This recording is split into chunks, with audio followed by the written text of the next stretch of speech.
Welcome, everyone. This is episode 21 of the Camera Stew podcast. Today's subject is the medium format camera.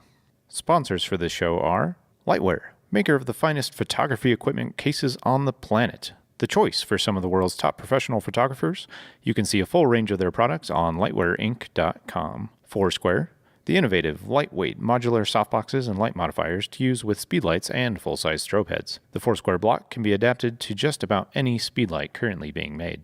Dr. Dan's highlight discs. They give a big studio strobe a very unique and precise highlighting effect. Available exclusively at lightweardirect.com. Thanks for listening, and I hope you enjoy this episode of Camera Stew.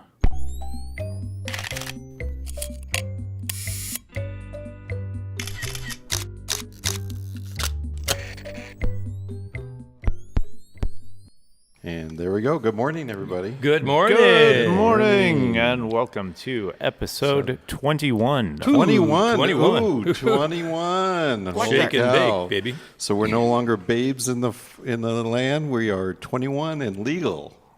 Oh, I was wondering. I was like, 21? Yeah, I know. Okay. You know me.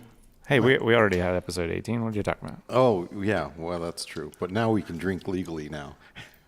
And buy other things. Maybe So- that's what we ought to start doing. Just put a little shot in our coffee here and just, Oh, I thought we were doing that already. Well, that's news to me. Let me just a second. Let me go get it. You're not supposed to tell our secrets. The secret to Quiet Tim. That's right. Quiet Tim is being quite loud today. Silent Tim. That's right. Yeah. Exactly. Well, I feel like I'm back to the land of the living almost from being sick for so long. So thank God for that. Yep, going around. Oh my God, it was awful. 6 weeks. So this time we are talking about the medium format. Medium format cameras, right? Yes. Digital and film. Because I started on film. It was my dad had Rollies, and he got me a Yashica twin lens reflex. Way back in the day. Way back when I What? was going one direction uphill in the snow. There you go. Both directions, yeah. Yes. The Rollies, the Rolleiflex camera, twin lens. He had a tele Rolly, and he had a, what was it? Standard lens, I guess, standard format. There's such cutesy names.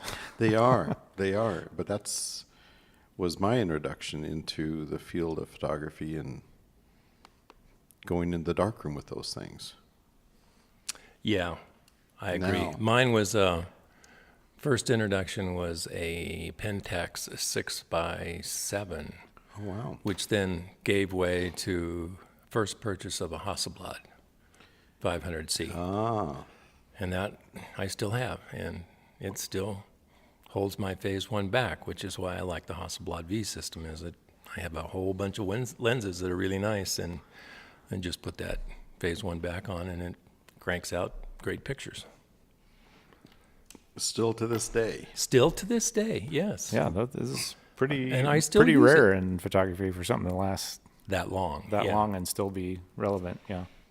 Well, I have a couple of Hasselblad bodies, but they've been staying in the case for a number of years now. Haven't even thought to bring them out.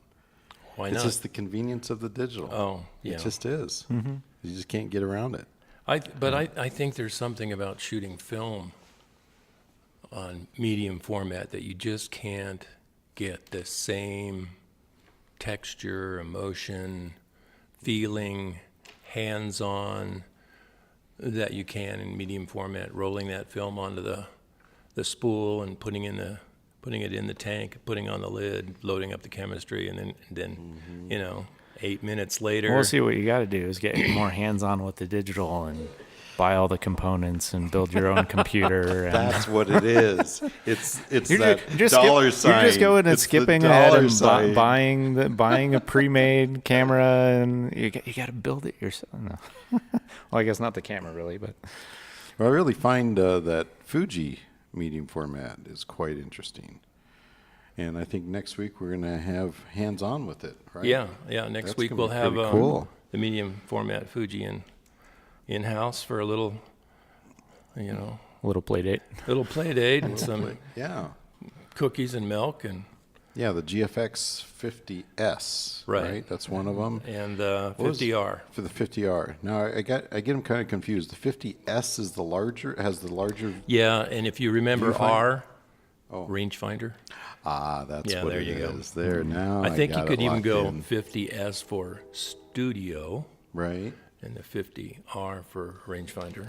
Well, that 50S, what I really liked about the videos I watched, there was two things. The ergonomics of it. If you have it mounted on a low tripod, you can swing that back LED out, and you can look. You got the eyepiece can tilt up, so True. you can look down into it. So, because I know some of the projects that we were doing just recently with that whiskey shoot, that was kind of the ergonomics was really bad because we were so low. You know what I mean? Yes. We had to Yeah. look through that binder and get down on our And- knees. yeah, exactly, And exactly. Our older backs just don't take it as well as they used to. No, they don't. Right? But, and it's, I think it's a different way of thinking. Boy, that train's really loud this morning, isn't it? Oh, I hear it. If I can Yeah. hear it, it's coming through the microphone. coming So- around the bend. A little bit, yeah. Yeah. But I think when you're shooting medium format, you're trying to gain more quality, more sense of depth and space. Now, someone out there is going to say, well, but you can do that with a Nikon D850 or a Canon 50, what is it, the 50R? Yes?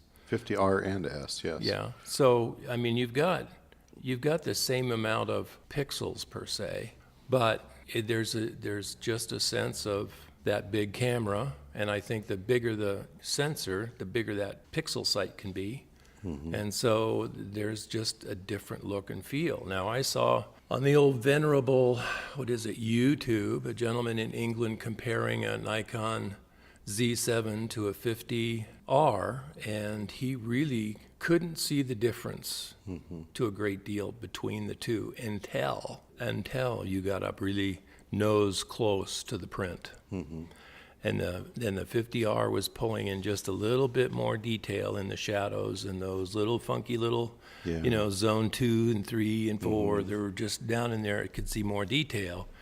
And he said, that's great, but it's also 15 gazillion times heavier than Right. my. Yeah, but is that really a function of the medium format and not just You a know- better chip? Sony's making 90% of all the chips now. At least that's what I've been told. Or The rumors. the rumor Yeah, that's is. what the rumors are, right? So really it's coming down to the algorithms that the company's using. I think so too, and the color science behind each one. Mm-hmm. Now, the real difference between the Nikon and the Fuji, by the time you get past the camera bodies, are optics. Right. And having just come back from NEB, the story was there: fall in love with your optics. Don't worry about the capture device. Right. And so there was a member there of the ASC that I was walking the floor with, and he took us around and showed us Zeiss and Sigma and Lights, which is actually Leica, and he showed us why he liked shooting all of his projects on Leica glass, because he's one of the ones out in LA. It's pretty much saying, if there's an option, I want it to be Leica. Was that just because of the frame, edge to edge, less distortion? Was it how it gathered the light differently in a certain sweet spot? What I is that? think it's the total overall feel of the image for him. Oh, When he would compare the Zeiss to the Leica or to a Canon. Canon has now a new one, Sumrai Prime. Anyway, they announced it at the show. He just felt that those lenses kind of made him have his look. And I mean, we're talking subtle here. Right. We're talking subtle. Yeah. I mean, we're getting down to the nitty gritty. Yeah. Well, and I mean, for me, with the medium format, the way I see it is the real purpose of it is just not even the general image quality or how many you may get a couple extra stops, but in 2 years that'll get surpassed by something else, a cell phone or who knows what. Yeah, more than likely. But the physical size of the sensor is kind of like going from a crop sensor to a full frame, and then another step. Your Exactly. apertures, you're getting much shallower depth of field. Correct. especially things like portraits, and not having to shoot with a 300 millimeter to get that totally That soft bokeh. bokeh Oh, look. Yeah. Yeah. Like I was at the photography exhibit at the Denver Art Museum a couple of years ago now, and there's a bunch of 8x10 portraits. I mean, it was a pretty wide angle lens. I mean, it was I would assume 20 feet away from the subject, and it's a full body length shot. But there was maybe a foot depth of field, If that. if that, on. Yes. I mean, you'd have to be 200 yards away from somebody with Yeah. and it just looks completely different if you're that far back. But to have that shallow of a depth of field and be that close was, I mean, of course you can do that if you like zoom in on somebody's face or something, Right. but to get a full body length, it just looked like almost like a miniature, like standing there, just because the depth of field was so shallow. Well, do you think were they using a tilt shift lens then to get that? Well, that was that can no, really that was make an it old prints from an 8x10 view oh, camera. I see. Got it. So your sensor is 8x10 inches. Right. Your film, Yeah. your image capturing area. I know. Which I would love if I'll take 8 megapixels. That's fine. Just give me a sensor that's 8x10 inches and slap it on it. That would be Wow. that would be fun. Right. Well, I think going back to when we shot Maria at the Columbine Country Club, Yeah. the first series in that morning, I was shooting with the 300 millimeter. I remember when I bought that lens, guys would say, "What are you shooting, birds? What do you?" It's like, no. It was just that bokeh that you got. It just caused her to just lift out of that I mean, image. you're on the opposite end of the property, but That's true. You are. I was. Yeah. I Yeah. really was. I really was. But Across the patio and through the trees. But the image quality that came out of that, and I remember I spent, maybe 5 minutes doing a quick touch up to that image, and it was done. I didn't have to go in and do a Gaussian blur for a better. yeah, you couldn't even tell there was a old lady in the background I know, gardening. right? Exactly. That was funny. That was funny. She just waved at us. Yeah, it's like, oh, and here's this beautiful, naked, beautiful body right there. And she just waves. You know she couldn't see past her nose probably, but it was hilarious. I don't know. Maybe that's not the strangest thing they've seen in that country club. That's true. That's true. But that's what really struck me using that lens was just that bokeh and just how she just lifted out of there. Looked beautiful. And that's what you're achieving with this medium format with shorter focal lengths. Yes, yeah. And just kind of getting that look that you physically can't get with any other camera. Right. It's Right. the unattainable. Yeah. I know a couple of photographers, they have their own actions in Photoshop to create that, and you just go, yeah, but where is it that you're capturing it in camera at the moment, and then why rely on the software? That's the problem. Well, I mean, that's all well and good if you want to do one shot, sure, Right. But you could spend a while and kind of make it look believable. But hey, shoot a portrait session, you got how many hundreds or thousands of shots, and you can't do that to all of them. Yeah, right. If you can make it look believable in Photoshop and not look cheesy, that's fine. But just for the sake of efficiency, Right. if you're going to do that for an entire session, that's just unfeasible. Well, if it's film, you don't have Photoshop No, you don't. until you scan that sucker and put it in. Right, And I remember you had to do it in camera before. right. There was no real, let's go back and pull a dye transfer and retouch the 11 daylights out of it. And then we'll take that in and have that scanned for the brochure. It had to be the way it is when it came out of camera. And saturation had to be, focus had to be. And that was, for my clients, that was the difference between, I can't really afford 4x5 and all the Polaroid, but the 35 seems too small. Could we go with the middle of the road? Yeah, right. Believe it or not, I shot a lot of 2 1/4 for that very reason. But the thing is when you shoot the film and you don't have the option of Photoshop. Right. Yeah. Well, I just, But you grew up with Photoshop. Well, yes. Yeah. I mean, your career started with Photoshop. For me, when But I was like if you're talking about now, I mean, you still do to but- some extent. but For objects in the frame. You don't not know the necessarily what you're anxiety. capturing. You don't know the anxiety of shooting when you're film. learning. Oh, sure. And in your mind, you think you're getting this image. Then you send it to the lab, and you're all excited. And you go, "Oh, these are awful. There's nothing that I can add in my mind." And you're just going, "Oh my God, you can't fix it." Well, yeah, but now when we shoot here in the studio, Yeah. it comes up on the screen, and that's exactly what we want. We may have shot 4 frames, Right. maybe, and we're done. Right. Now, if we were shooting film, Well, when we were shooting the whiskey, it was 4,000. But Frank- yeah, Well, that was a different thing. that was a little different. We were Yeah. going for we don't know what we want, but we'll know it when we get it. well, Yes, that's really what it was. light painting and having a tether shot. It's like, no, not quite right. Do it Yeah, again. yeah, and try exactly. And, But that was, Exactly. I really enjoyed that. I remember I got It was really fun, into the light painting because I felt like now I'm really being more creative. Do, Let's do yeah, this. and it was Yeah, like, yeah. do that again with like more swoopiness, but not. Yeah, it was like, I'm going, But Tim, what I the don't hell know. are What do you talking about? What do you mean more swoopiness? I can't read your mind. What do you I want? don't know that. Oh, this? Oh, no, not that. The other way. No, no. Oh, yes. You screwed it up. What Yeah. the? Damn. Well, but we could take that little piece right there, right? Yep.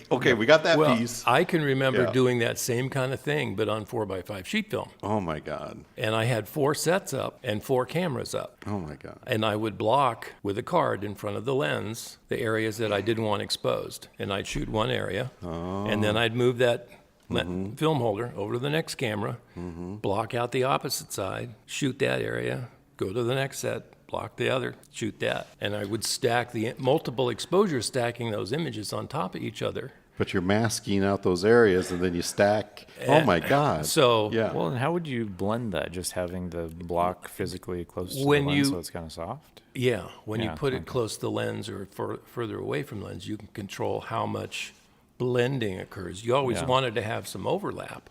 Sure. And so today, anyone see that shot? Oh, that's Photoshop. Yeah. That's Photoshop.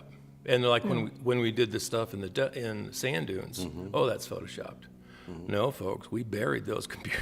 We buried those computers in the Right. sand and waited for sunset and waited for sunrise. And now, with all the skill that everyone has in Photoshop, you just have to have the computer shot in the studio and the sand shot on location, and you can combine them and make them look however you wanted. You didn't have to be responsible to the weather or the sun. And if you shot it in medium format, the art director knew that you could make that big and make a poster out of it. Right. I mean, when you're looking at what's available today in medium format, you've got everything from like 4,500 to 29,000, as I'm looking here. What's that?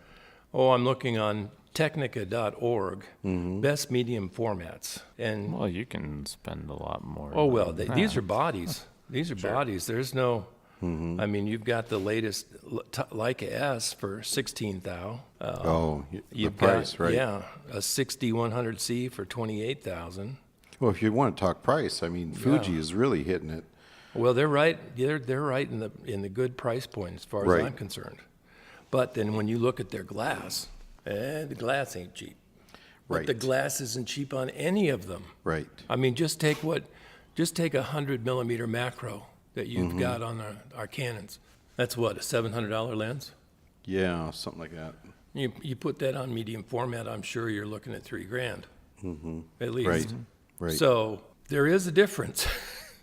And I think it's a lot in the optics, in that when you got to make it bigger, it's got to be more glass with more controls, with more precision, with more everything to make that image look similar to making it on 35. And so you're going to step up your wallet with those optics. Right. And so the sad thing is, as I've been educated this past week at NAB, when Brad said fall in love with your optics, the lenses now in that world are being made that you can interchange them, and they have adapters that will fit onto the camera. So you might buy a set of, at some point in time, have bought a set of Leicas, when they were first introduced for like $15,000 a lens. Now they're like $35,000 or $40,000 a lens. Yeah. And have that in your kit. And so those would be, when someone hires you, those come with you because that's your look. Those are part of your tools. And the production company doesn't have to rent that. Right. But as far as Brad, he said, oh, that's the way I see now. I see Leica, not in the sense of, but his eyes see the way Leica renders the image, as well as that friend of mine here in town who's shooting Leica, who just says, unbelievable. You know, the guy that's got the Leica tattoo, and he brought the prints in the studio. And Right. I mean, the prints off of the 35 Leica were unfrickin' believable. They were just unbelievable. And now he's pretty much got the hooks on a new medium format Leica. So, you know, he's also way in the deep end and a true believer and follower. But So, do you think the Leica lenses have superseded the Cooke lenses? Is that what you were seeing in that's that? I'm thinking that they're probably scratching each other's back. You think so? Yeah, I think they're really, both of those companies have really stepped it up. And I wish that was true for us in the still world. I wish if we could fall in love with the lens, that it wouldn't be such a hard thing to go from capture device to capture device to capture device. So we could have mounts that would take, you know, let's say you fell in love with a Fuji lens, you could put it on anything you wanted with the correct adapter. Kind of makes me think, you know, buying stereo gear years ago, the whole thing was go more money into the speakers and less on the receiver. Right. Because then that's your sound. Correct. That's really what you're hearing. Right. And so it's the same type of thing that, you know, with lenses, get the best glass you can get. Yeah, exactly. And that's when you read in any of the reviews, oh, this lens is tack sharp. This lens is this lens, it's got phenomenal, you know, the Sigma this or the Canon this or the Nikon. Right. Oh, that Nikon is And if you wanted to do that, you couldn't really mix your lenses on any one real format. Yeah. So when it comes down to the medium format, you're still buying into that company's line of optics. They've got you captured. Yeah, that's the thing. They've got you captured. That's been hard for me to make that plunge into that medium format because now it's like, oh, I need to have this lens. Now I got to have this Right. additional. I don't think it's so much the body cost, particularly when it comes to the Fuji or maybe even the Hasselblad. The body cost is reasonable. It's it's the lenses that make the image, and that's where you really gotta, okay, what lenses do I absolutely need to do what I want to do? Then you got the weight. And then you have the weight. And That- then you have the weight. And Oh my God. Yeah. that is significant. That Right. weight is significant. I can tell you, I wouldn't want to travel with it. Right. I wouldn't want to travel with it unless it was going in a great big trunk and FedEx was picking it up. Yeah. Yeah. Yeah. Well, and even in shooting some of it, we had a demo in the studio of a particular camera that had a very large glass and autofocus, and it kind of ratcheted your arm when you autofocus kicked in. It was like, Yeah. Yeah. Oh, did it really? yeah, I was like, oh man, I can't. That's got This some one, torque this one to it. kicks a bit. Yeah, it has a little Oh, wow. rotational torque. Yeah, there's so much mass spinning. True. Very true. I think it's just, it has a look. It has a look and a feel, and it's something you're drawn to, and that it's something that works in your brain. And I wouldn't want to have to travel Europe with it unless I was on assignment, and you know I could have Yeah. assistance and a location vehicle and all that, so I wouldn't have to physically lug it. Right. But you get to some really pretty places in Europe. You'd like to have some really nice big files. Say you wanted to do a panorama with that 50. By the time you put some images together, it would be wonderful. Yes, it would. Yes, it would would. be wonderful. So what do we do? So, I mean, that's the struggle right now. I mean, right now I'm reading how some bloggers are saying DSLR is dead. Why do Yeah. you need it? And now we got the medium format idea that we know with that glass we're going to get such crisp, Wonderful detailed images, yes. images that you can crop, you can manipulate without any or very little distortion Yeah. of those Well, pixels. I mean, DSLR to mirrorless is not necessarily quite the same thing, because if you have a full frame mirrorless, I'll probably be the first one to ditch the extra weight and size Right. of the shutter. Right. It's like if you can get the same thing in the same sensor and have Less. 2/3 of the weight or whatever it is, it's like, yeah, sure, Yeah. fine, ditch it. Yeah. But with the medium format, that bigger sensor, that's still not. Well, I'm curious Still to not get happening. my hands on that Fuji next week. Yeah. Just really get a sense of the weight of it, and Yeah. feel the weight of a Well, lens on yeah, it. You those can look- get know what I out your mean? Those look Hasselblad pretty and a right. lens and put it on, and there you go. Get out. Yeah, but the dig out. Hasselblad I have it's just an empty box. There's no film in it, and it's light Well, as a feather. The film isn't going to weigh anything. I know. Get the box so out light. and put a 150 lens on it and a lens shade, and then you'll kind of know where you're going. It's still going to be lighter than the electronics in the camera, though, Yeah. right? Well, Sure. we'll soon find out. Yeah. Well, I'm just But, curious about but that. then carry around a processing unit with you to process. I know, that's just it. You got to have an apple you gotta on your add, back. You gotta add all the weight. And Yeah, the dark that, green, that and truck chemistry. that's following you around is really that's a big investment. Dang it. Holding that E6 line, a C40 line, one line and a black and white line. Here, boy, run this one, will you? Yeah. Okay, thanks very much. Yeah. It's a selective nostalgia. Selective nostalgia. Yeah, right. Exactly. Well, So let's. So tell us a little bit more about NAB. You were at NAB, right? Yeah, I was. So what was the guiding guiding thing? light? The guiding theme. Yes, the guiding light. Not to. LED. There's a good segue there. LED. LED. LED. Oh. Everything gosh. was LED. It was one flavor or another. It was just, and one color or another. You could have any color you wanted, dial it in, DMX all the lights together. It was just So that's really the big thing. the with big LED. thing. Everything's going LED. Everything's going LED. Joker was there. They had a new take on their lights, which was nice. So HMI is still alive.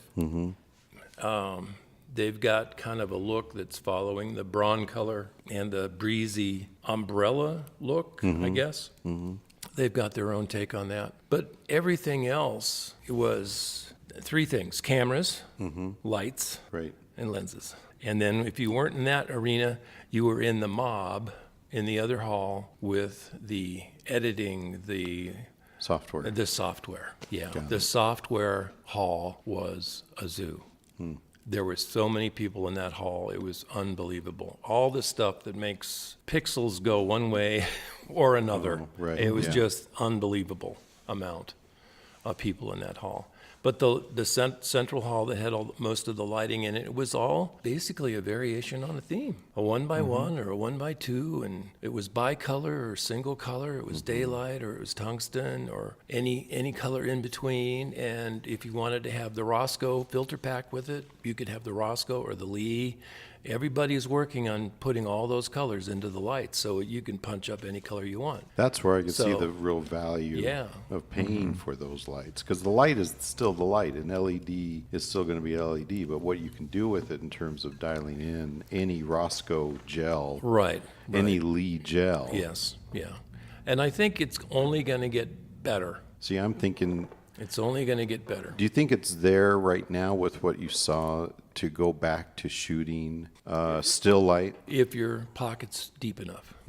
deep pockets? If your pocket's deep enough, yeah. Are you talking about shooting continuous light? Yeah, instead just get rid of the idea of shooting strobe. Are these lights intense enough now?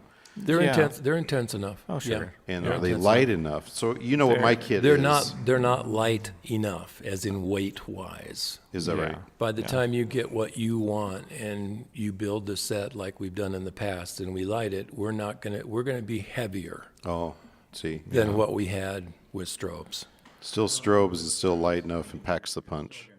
I mean, you're going to have some heavy duty stuff to overpower the sun. Mm-hmm. I mean, if you're doing some, outdoor location Right. stuff, and also with your action, you're going to have to really blast it to Right. freeze any action with that. But studio wise, yeah, it's here. Yeah, your more everyday standard studio stuff. You can control the ambient, and you don't have to worry about overpowering anything. Right. Oh yeah, you're definitely You're there. you're there where you can shoot at a comfortable shutter speed and Yeah. handhold if you need. But yeah, the show was LED. What were the two things that stood out the most besides dialing in any Roscoe color? Anything else? Because it sounds to me like when we talked earlier, it was like they're all kind of doing the same thing. Well, to me, they are. I mean, and they're trying to distinguish themselves from each other based on accuracy, ease of travel. KinoFlow had a whole new set of tubes that were pretty interesting. Light Gear had equipment that was interesting. It was fun because it was Yeah. information overload. Got it. It really Yeah. was and visual information. You look at it and go, what am I looking at and why is it important? Right. You're really selling it here. What am I looking at and why is it important? And then, the guy will be answering another guy's question, and then it fires off an idea in your head and go, Right. got it now. That's why. I got it. I see where he's coming from. I see what we're gaining here. Yeah. So there was a lot of that for me. There were a lot of things that were happening that I'd not been introduced to because I haven't been there in a while. And it was like, oh, isn't that slick? Wow, we could really do some interesting set design here in the studio using some of those products that I saw and make them any frickin' color we wanted to. Right. Yeah. Build a wall with some LED on the floor and, just all kinds of stuff. Really interesting kind of take on being able to put light where we couldn't put light before and have it be a continuous source and not Right. like a flash where it's, it's centered and it goes off to Right. the side, but a whole line of light that could be colored and bounced off a wall or a surface of some kind. And that would greatly affect the look and image. And a lot of it, when you go and you look at some of the behind the scenes on how they lit some of these movies and some of these music videos, you see the product and then you see the video and you go, I got it. I got it. Yeah. Yeah. Well, 'cause okay. you were talking earlier about them stashing little tiny LEDs above, like if you're shooting a driving scene where there's a driver and a passenger in the front of Right. the vehicle and having lights mounted down in the dash and then little Yeah, kickers kind exactly. of up behind the I'm- visor. I mean, before you'd have to have physical fixtures. I mean, like some kind of a Right. house. Now you can just mount it up with It's a like some little battery stick-on thing. Yeah, probably. like a little battery stick-on, and fire it up for the shot. And I'm trying to think of the movie. There was one movie that had a gal just making lights for the movie from these light mats that they'd say, oh, we need to put a light here and a light there and a light over there. And all of a sudden, she's cutting up these mats and sticking them up and powering them. Yeah, and then they instead do of the a- shot. She's Instead of actually, a- they're cut out. Yeah, they're cuttable. Well, it's like the LED strips, except it's in a grid, so it's all pre. Oh, wow. I mean, you just cut it out and attach yeah. a couple You- contacts, and Is that right? Yeah. Slap it on wherever you need it, And it's yeah. done. I mean, it was like, whoa. Wow. I mean, Yeah. I'm a little more classically trained than that. And so it was like, well, this is really cool. Yeah. I mean, this is really cool. And I mean, it's 1/4 inch thick, if that. if that, maybe. So being able to just physically put it somewhere. But are you buying it in a roll then? Is it like Well, you can like a buy it big in a mat. roll or you can buy it in sheets. I can't remember. The sheet is about 18 inches by 20 inches, maybe. Almost a square. Wow. I don't know what. I that guess was. as a still photographer, I'm still thinking, well, how much light is that putting out, and is that Well, something you're going to that be. I could You're going to use? be. You could shoot. You know yeah, what I mean? yeah. You'll be shooting ISO 400 at Mm-hmm. least 60th one, 1/25th of a second. You're going to be fine. Mm-hmm. But yeah, it could really make some interesting lighting effects. It would Yeah. be fun to play with. Yeah. And those were all color changeable. Oh yeah. Tabasco? Well, No you kidding? get them whatever way you want. That's just the thing. way you like it. Any way you like it. I mean, you just get the RGB LEDs. Yeah. And they just go up and down in intensity and Yeah. mix and match. And Yeah. You got to have your color. the transformer and the power. Yeah, the The driver, driver controller and thing. yeah, and so the batteries were just like shrink wrapped batteries with 2 leads off of them, and then that had a clip and it was plugged into the controller box, and then that from the controller box it had 2 wires go out and contact the LED strip or sheet or whatever that they were powering up. So you had to have the right size power controller box to power up the number of So that's LEDs. where the weight is. The weight is in The the weight, control box. yeah, the weight's going to be in the battery. Everything else weighs nothing. Yeah. But it really had some cool stuff. And the Kino Flows had fixtures that you could do the same thing with, 4-foot tubes that any color you want, and 2-foot tubes are coming out. So did Light Gear. Stella lights. Stella. Stella lights. Stella, where are you? Sorry. They used to be with the Mac Group, but now that they were there on their own, and they've got some nice little nifty little waterproof lights. Put them in the water type of lights. Really? Lighting underwater type of lights, yeah. And so they had some nifty little things there. Hive light was there. You could put any ProPhoto adapter onto it. And the interesting thing about all of this is if you had the pocketbook to afford these, you'd also have the pocketbook to afford that medium format so that you could use the medium format and these lights together. Yeah. And the piece de resistance was the Airy Sky Panel. They have their sky panels out there, and they had a 4-footer that was A 4-foot? a 4-footer, 4x4. Oh my God. It was big. It's pricey. I think it's right around. Did they blind anyone with that? No, but you could. You could. Burn their retinas? Yeah. Here, And have it's, a Airy branded welding mask. oh, exactly. Nice blue. Yeah. You walk by, you get instant tan. Instant Yeah. tan. But yeah, Remote tanning. yeah.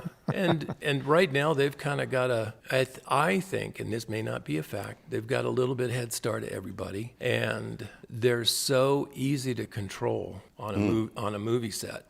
I mean, for us in a studio, it's not a big deal. I mean, it's just Right. not a big deal. But when you've got a big movie set up, Yeah. and you've built, I don't know, a $500,000 stage with rooms and doors and whatever, being able to control all that stuff from a DMX board, that's got to be a big deal. That's got to be a big deal.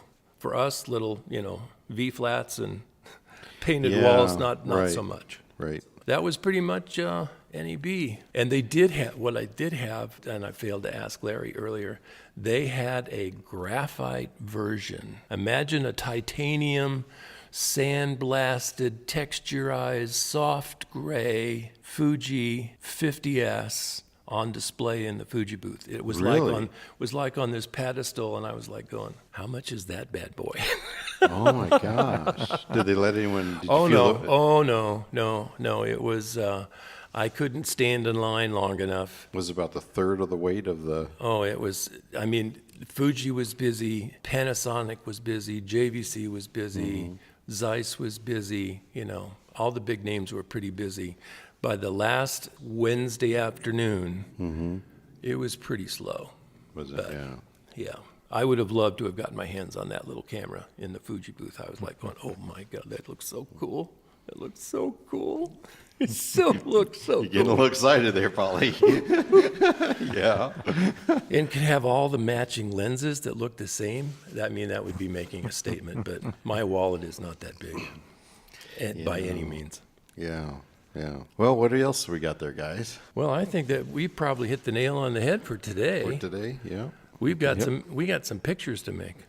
Yes, we do. We got pictures to make, and thanks for listening, everyone. We really appreciate it. The 7 listeners, please reach out and give us a review. We would like a 5-star review, at least one somewhere. That'd be really nice. At least we're passing your day while you're driving Yes. down the highway. Yes. I'd like to get to maybe 10 listeners. I think that'd be really great. Oh, That'd be an we got accomplishment. that. We got that. Do we have that, Tim? I think so. Do we? Okay. Phew.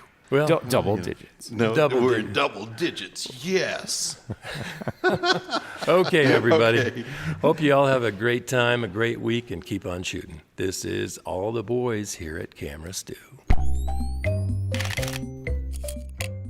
Thank you for listening to this episode of Camera Stew. If you enjoyed this podcast, please subscribe on iTunes or on YouTube. And don't forget to share with your friends. This episode and others are also available directly at camerastew.com. If you would like to see some of our work, you can find links to each of our sites as well as the social networks we participate in, all listed on the bio page of camerastew.com. Rating and reviewing the show is, as always, a huge help. If you have suggestions for the show or have someone you'd like us to talk with, please send us an email to camerastew@gmail.com. From all of us at Camera Stew, thanks for listening.